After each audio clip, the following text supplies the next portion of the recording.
I don't think you can write a book if you don't love your idea. You're going to lose motivation. Even though I spent so many like Saturdays that are super sunny and beautiful in a library, it never felt like a sacrifice really, because I know that I'm meant to do this and I love it. And if I give up, then it feels like I'm just giving up a part of myself. So it's never been hard to not give up. The work itself is hard, but I knew I would keep going.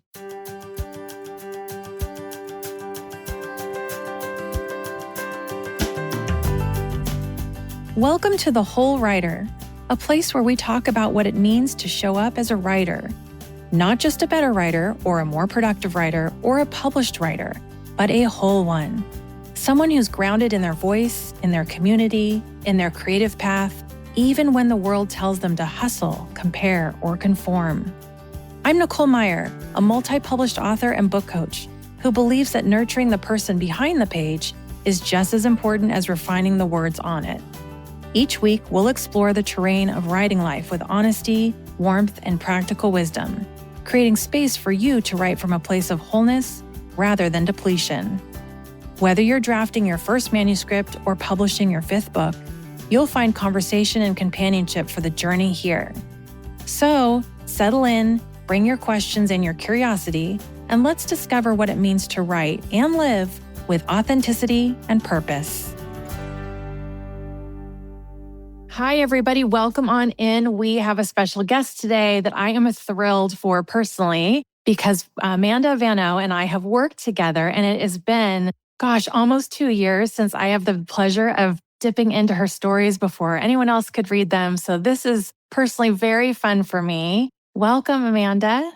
Hi, thank you for having me. It's great to be here with you again and see your face just from our book coaching days. Oh my gosh, it's so good. And before we jump into all things, because you have so much to share, I wanted to share your bio with everybody. So Amanda lives in Western Illinois with her husband and 2 dogs, Gus and Simon. She's an avid reader. Check out her sporadically updated Instagram for books she likes to read, and serves on the board of trustees for her town's library. If she's not reading or writing, she's probably watching gymnastics, traveling, rehabbing baby raccoons, or spending time with her boisterous Italian and Mexican family. Best bio ever. I haven't updated that since I had my daughter, so I do live with my daughter too. But yeah, thank you for reminding me to update my bio. Yeah, and look at all the things that you have done, by the way, in 2 years. I mean, written books, gotten an agent, which we'll get to, had a baby, expanded your family, regular job. I mean, really. Yes, I know. I'm a completely different person than I was. It's crazy. But the one constant is I keep reading, keep writing. So that is important. Yeah. Which I love. Okay, so listeners, just to fill you in, because I feel like this is kind of a very fun summer bit of content for the podcast. The reason this podcast came about, I was always hoping to have Amanda on to talk about her author journey because it's incredible. But what really fueled this to move faster and to get us to publish it faster is that I mentioned Amanda on Substack Notes. And for those of you that don't know what that is, it's sort of the social media portion of Substack. And I talked about how her employer basically chose her and paid for her to learn how to write a novel. And people lost their minds, Amanda. How in the world did you get your employer to support your passion project? So it's actually a grant that my employer offers every year to, I think, 10 people, and it can be up to $10,000. And so I think thousands of people apply. You write an essay describing what your passion is and how this grant would help you pursue it and what the passion means to you. And it also comes with the money. You also receive 9 paid days off in addition to any paid time off the firm already offers you with holidays and your paid time off package. So it really is like almost a whole other 2 weeks. So I had to write an essay about what it meant to me and why I would need the money in order to make it happen. And honestly, when I applied, I wasn't really sure. Like I'd already started writing, but I knew that I like to have structure. And I had seen you advertised as a giveaway on like one of the Instagrams I followed about book coaching. And I had never heard of book coaching, but I was like, this sounds great because it was one-on-one and it included developmental edits, which I knew at the time, like, oh, developmental editing, that's something I should definitely look into. And so I just used what was on your website to help craft my essay. And I remember I started it out by just saying, have you ever read a book or looked at a piece of art or listened to music that just made you feel so sad because you love it so much and you know that you'll never create anything that great? So good. I'm paraphrasing here, but I knew I said something about that because that's how I felt. Like I was reading so much and I had this knowledge that I wanted to write and I had started writing, but I was just like, I need something to like kickstart so that my abilities were closer aligned to what my taste was. And so I was like, one-on-one coaching, that sounds great. Sign me up. Of course, I was like, well, if I can get some financial help with this, that would be great because not everyone can afford to hire a book coach or even to hire a developmental editor. And so I knew it was an investment I wanted to make, but it was an opportunity for me to be able to make that investment sooner. And I was going to jump in there, Amanda, when you reached out to me for the very first time over email and said, I'm writing a book. I'd love to get accountability and developmental edits, but I'm waiting on to see if I won a grant from my employer. And honestly, Amanda, I was like, okay, good luck with that because it sounds like such a pipe dream to have an employer pay for someone's work, no matter how talented they are, no matter how passionate they are. But I was over the moon excited for you when it happened. Well, I think maybe by that time they had reached out to my boss because I think they had to get permission from like your direct report to give you that time off. And so that was probably when I reached out. So I had an idea that like I was in the final round. But yeah, I had the same thought when I applied. Like, all right, well, there are people who are applying to like do volunteer work, like going to like rebuild after her, like stuff like that. So I was like, this is more for my personal fulfillment. So I didn't think I had a shot. But yeah, then they picked me and yeah, it definitely changed the trajectory of my writing career. Did they give you a certain amount of time that this would be helpful during, or that was up to you? I think I had a year to use the grant money and to use the time off. And I think it's like with any time off, I could just use it as long as it wasn't interfering with any of my job. So like I wouldn't take time off during like our busiest season or something. But yeah, I didn't have any trouble using the time or the money within the time frame specified. Okay. And without getting too specific, can you tell the listeners what kind of job you have? Are you in tech? I work in an internal IT for a firm that also does technology services. So it's like IT for technologists in some sense. But my role isn't actually super technical. But yeah, I guess I'm in technology. Yes. And when the grant was first introduced to employees, did you get a sense this is because they wanted their employees to really go after a better work-life balance or a better self of well-being or a better sense of creativity? What was your impression? I think that the company I work for is very aware that if your employees are personally fulfilled, they have a lot more to give to their job and to the company. And so this grant, I was like, I don't know how many years they've been doing it, but I was not the first class or group to receive the grant. So there've been people before me, there's been people after me. And I think the company I work for as a whole, they really do value work-life balance, at least what I can see in my role. And I think that they just want their employees to be happy, both because they do care about the people that they employ, but then also it is better for business when your employees are content and it's cheaper to retain employees than it is to hire new ones. There's a lot of benefits both for the employee and for the employer in having these types of programs. Incredible. You can see why people on Substack lost their minds.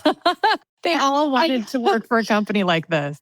Yeah, I wonder if there are other companies that do this or if this is unique to mine. I've never looked into that, but I'm sure there are other companies that do something like this. I don't know whether it's as generous, but yeah, definitely like just do a search.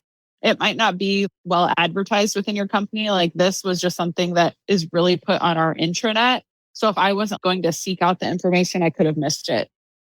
Okay, so fast forward to you are awarded the grant money and a certain number of days to take for yourself, which I think is incredible. My first question to you is, how did having that financial safety net change your relationship with writing itself? You said you started writing before we got together, but did you find yourself taking maybe different creative risks or exploring themes you might have avoided otherwise? So I think the biggest thing that changed for me was giving myself that structure and the pressure almost to make the most of the time and money I had, because it wasn't an infinite amount of dollars and time and days. It was like, you get this amount of money to use within this amount of time. So when I started working with you, we would set deadlines and I'd be like, I want to give Nicole the best 25 pages I can give her so that I'm getting the return on this investment that the company is making for me. Whereas if I didn't have the money, like, you're sort of writing at your own pace, you're not getting like real time feedback. So that was really helpful for me, because if I was kind of going off in a direction that wasn't going to serve the story, we could reel it back sooner.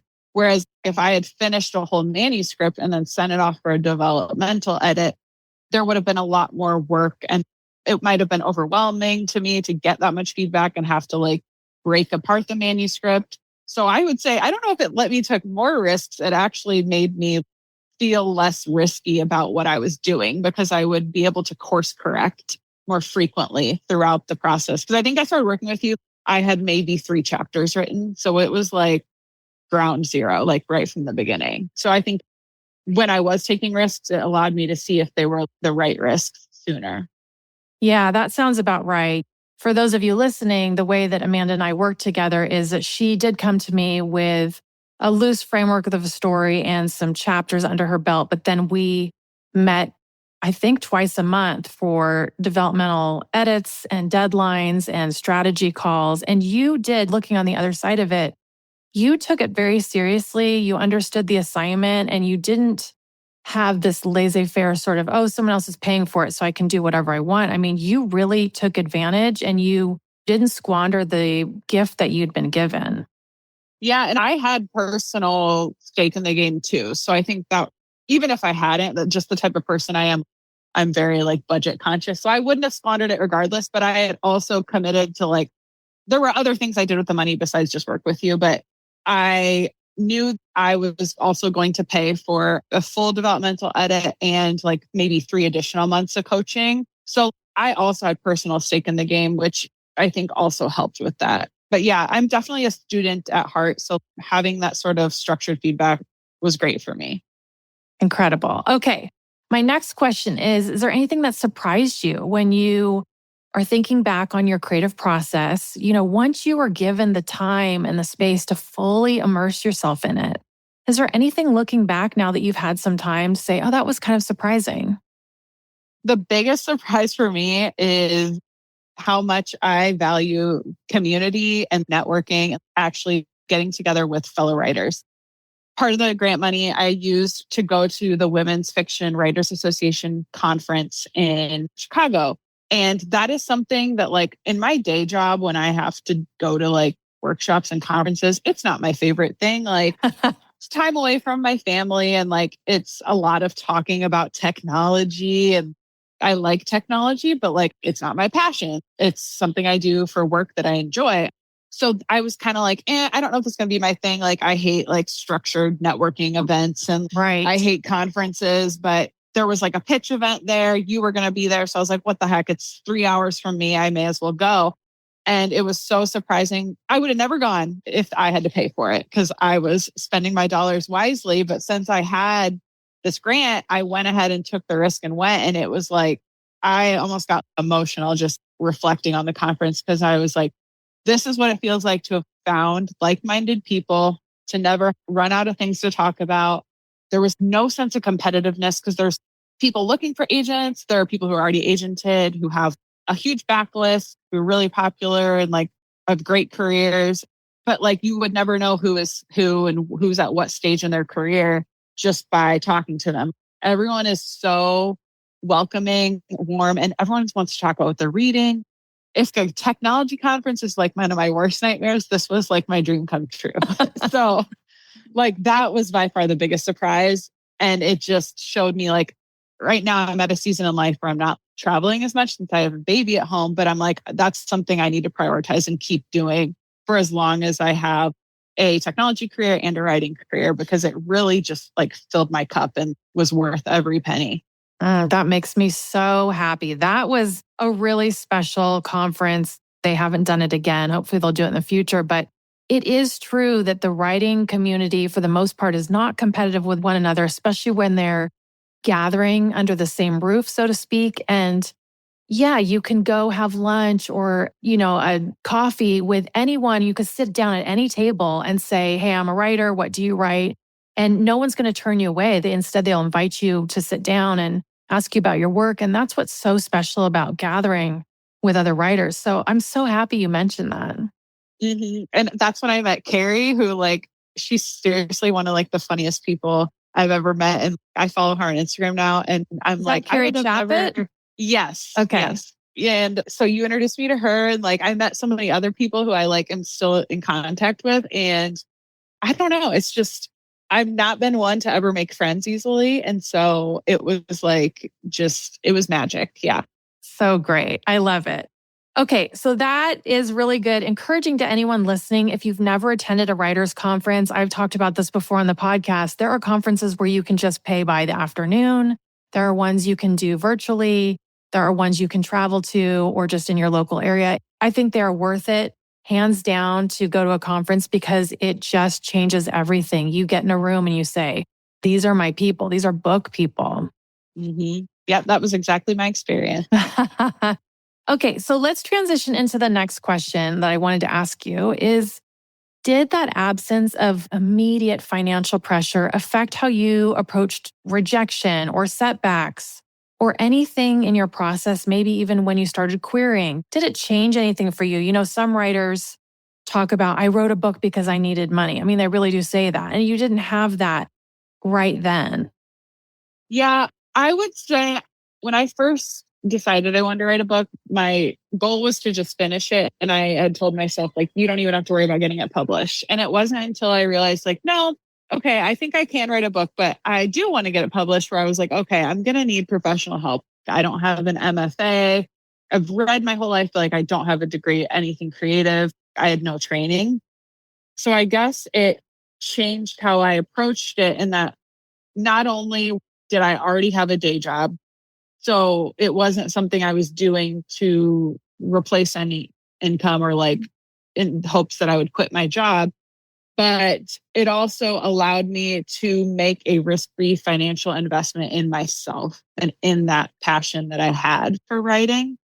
And I definitely think I would have gotten there on my own, but it would have been smaller and it would have been for less amount of time and it would have taken me longer.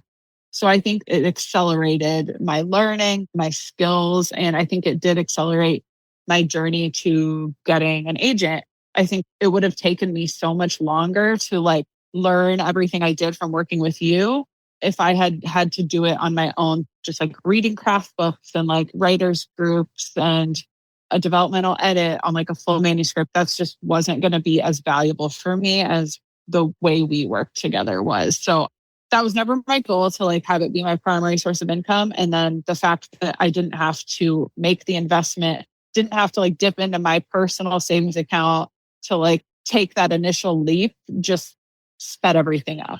Right. You really had a mindset of, this isn't about financial pressure. This is more about freedom. What could someone take away from that? Because we do put the pressure on ourselves. Well, if you're going to say it out loud that you're going to be a writer and you're going to tell people you're trying to get published, it immediately puts on pressure, whether that's financial or what have you. And I wonder if there's something that people could take away from the mindset that you allowed yourself to have. Yeah. So it's two sides of a coin, because while there wasn't financial pressure for me to churn out a bestseller, get an agent, get it published, I don't remember what podcast I heard or what interview I read, but I heard treat writing like a job before it is your job. And so I took that really seriously, especially 2 years ago. I was dual income, no kids. My time was my own. I'm a homebody. So I was also conscious of the fact, if I do want to start a family someday, now is the time to get started and lay those habits and that foundation down. So sometimes pressure is a good thing because it will force you to act. But I would say for anyone listening who's considering whether or not to make a financial investment themselves, if it's something that you know you want, if you're going to treat it like you want to take like a class or go to get a degree, like it's just another goal that you set and start saving for. But I'm also very conscious it's a privilege that I wasn't doing this to make money. My whole journey has been gifts and luck and privilege. So I don't know that I have inspiring advice because it's not like I was in a financial situation where like I needed this for income, but I think having the pressure of knowing that I was making a financial investment really did serve me. Yeah, it's a mindset shift, but it's so funny because something stuck with me that you just said about having luck and timing and all the other things. And I'm saying in my head, no, Amanda, it's because you had heart. You had so much heart in the story. You had so much genuine intention when you came to your identity as a writer. And I think that that's something that needs to be pointed out to you and to anyone listening is if your heart is in it, you will find a way, whether that's financially, emotionally, physically, geographically, you will find a way to take that step forward. And I witnessed you do that. It was really beautiful. Yeah, that is definitely true. I don't think you can write a book if you don't love your idea. You're going to lose motivation. I took it seriously and I loved it. Even though I spent so many like Saturdays that are super sunny and beautiful, like in a library, looking outside, working on the book, it never felt like a sacrifice really, because I know that I'm meant to do this and I love it. And if I give up, then it feels like I'm just giving up a part of myself. So it's never been hard to not give up. The work itself is hard, but I knew I would keep going. Yes, I agree with that. Okay, let's catch the listeners up. So you worked on this first manuscript with me. You really did learn how to structure and write a novel. You had the story, no problem. You just needed to figure out how you wanted to tell it. You went off, and then I know you had other things happen after that. So can you say what happened after you wrote that story? Yeah. So my first novel, I finished it and then I worked with you on a developmental edit. And then I first started pitching at WFWA, that conference. And then I queried soon after and I set a goal to send 100 queries. It wasn't all at once. I did it in batches, but I did hit 100 queries and I had like a few partial requests, no full requests, and then everything else was a rejection. But I'd always heard writing advice from like when I would listen to author interviews or read them, like just when you're out on submission or when you're querying, just start working on the next thing. So I just took that advice. And while I was waiting for those last few rejections to trickle in, I just started working on the next book. And I took what I learned from the first book, which was a novel kind of inspired by my mom, who's a single mother. I knew that the writing itself was good, but the concept was very, very hard for me to pick. It was sort of a quiet novel and I couldn't figure out the hook. So this was where like the business and marketing side of learning publishing kind of came into play because I was like, okay, this is what I think is not working. Because like when I read this pitch, I'm not excited by it. And I had reworked it and couldn't get it to a point where I was excited by it. So with my next book, I remember I was like listening to Ann Napolitano on some podcast interview when she wrote Hello Beautiful. She said that she got the idea to like, I don't know if it was for the book because it's a retelling of Little Women, but the basketball component in there, she was like, yeah, I just had heard, write what you won't mind researching. Like, what are you interested in? What's sticking for you? And it was like a light bulb went off. I was like, oh my God, like gymnastics. I love gymnastics. And hardly anyone has written a book with like a gymnastics theme. And like, I don't even need to do research because I spent so much time reading about gymnastics and the Summer Olympics were coming up. And I knew it was like right time and right person to tell the story. And I'm going to just interject that for anyone who knew you, including me, you had already been featuring gymnastics and all of your love for it on social media well before this book started. Oh, yeah. I had to actually take a break from social media after the Summer Olympics because I was spending so much time consuming gymnastics content. I was a gymnast myself. I just love it. So that was a light bulb moment for me. And it was something I could easily write a one sentence hook for. So I'm not saying write to the market or write to trends, but it does help to think of that concept and how you would pitch it up front. I agree. That was the biggest change for me from my first novel to my second. My first novel, I was like, I'm just going to start writing what I know. Second novel, I was like, what's something that I can pitch that will have people be interested that I also love and know? So I think that ultimately being able to write a query letter that was interesting with a strong hook, that was what got the attention of agents, which led to me actually getting an offer of representation. Which is so exciting. I was so thrilled for you because you really did demonstrate a writer who puts their passion, not just about the craft of writing, but about the story you're dying to tell. You put that in both manuscripts, in my opinion. You and I talked about the second manuscript before you really got into the meat of it. We kind of strategized how you wanted to tell it. And then you were kind of off to the races because you had so much love for this story. So what was the reaction from the agent that signed you? Did she say why she loved it? Yes, she definitely was very complimentary. She just really loved the fact of the strong female protagonist and how all the women in the story come together to overcome an insurmountable obstacle. But I knew from the beginning this was going to be a gymnastics comeback story, but I also knew I wanted it to have a level deeper. And so the story honestly just kind of flowed out of me. Sure, there were things I cut and moved around and changed along the way, but my first novel, I rewrote where I started probably 10 times. And with the second novel, I knew where to start and that didn't change. The version that's out on submission now it's the same first chapter that I wrote when I first sat down to write it. Not saying it's like perfect, but it was just a different experience. And I think part of it was because I didn't have to worry about things like, oh, am I making sure that I'm showing interiority? Because your voice was in my head after every sentence, like, what is she thinking? Like, what's she feeling here? It was a much quicker process to get a draft that I could work with.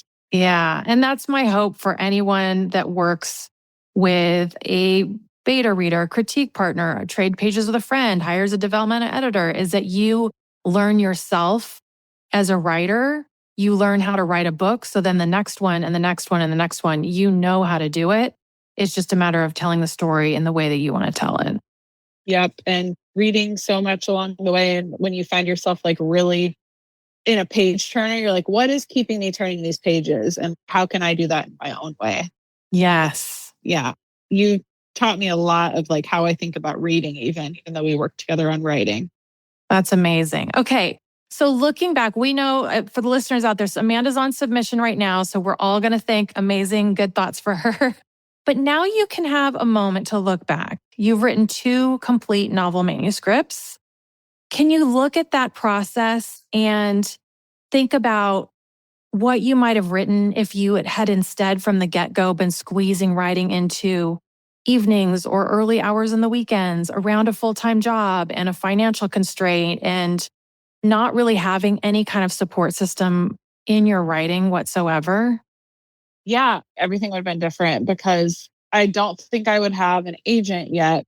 You can do this without paying money. You can get published without spending money on a book coach. And I know plenty of people who've done it. But it would have taken me personally so much longer because you have to figure out, okay, which craft books am I going to read? And like, how does this apply to me? And what specifically isn't working in my pages? And it's just a longer process. It's a great way to learn. Like, I still read craft books, but having someone who is giving you real-time feedback, it just accelerated the process for me.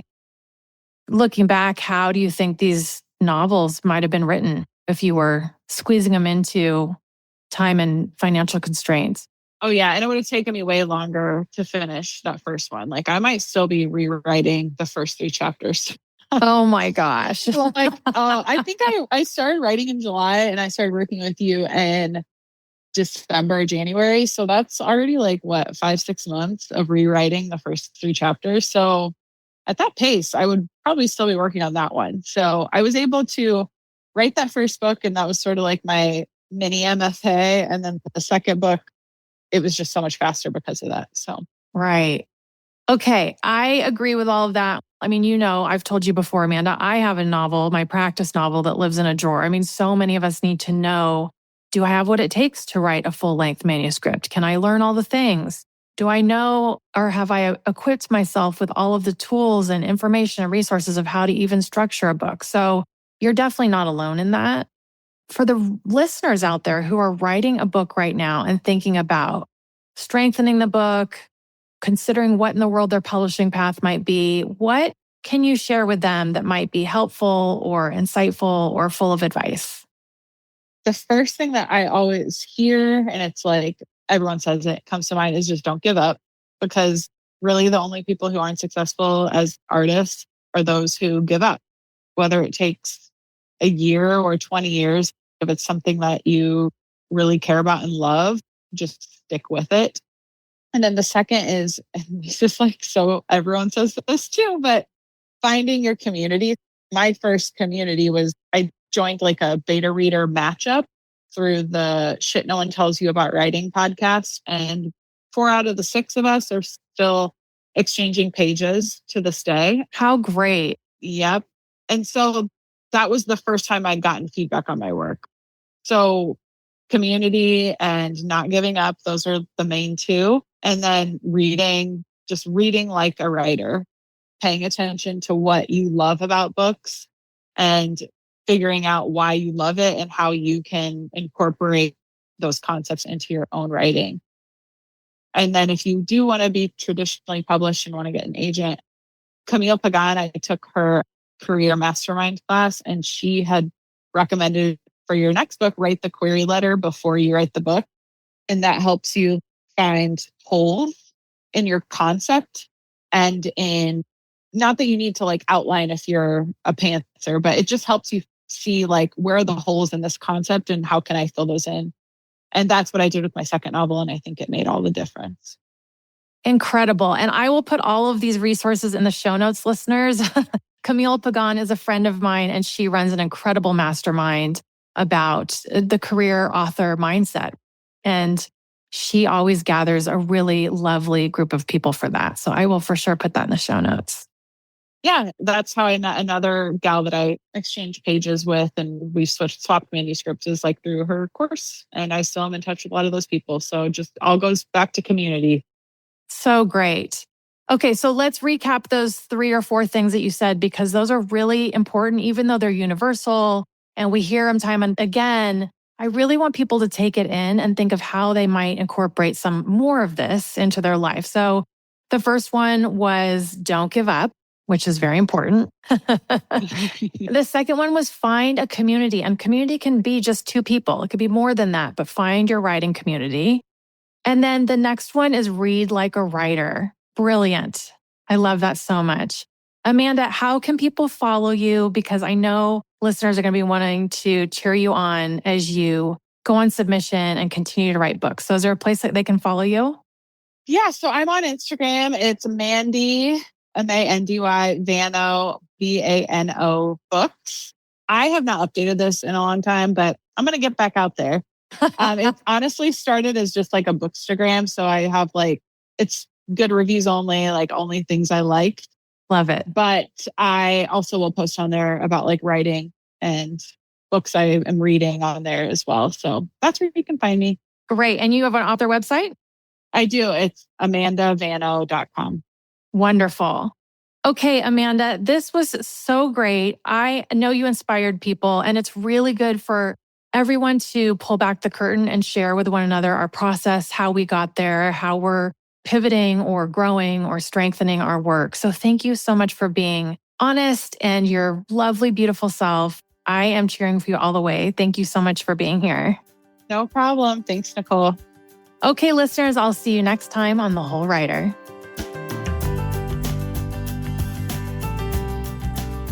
If you want to check out my coaching programs for fiction writers, visit NicoleMeyer.com. That's MEIER. And if you like this episode, I'd love you to take a minute to leave a rating and review for this podcast.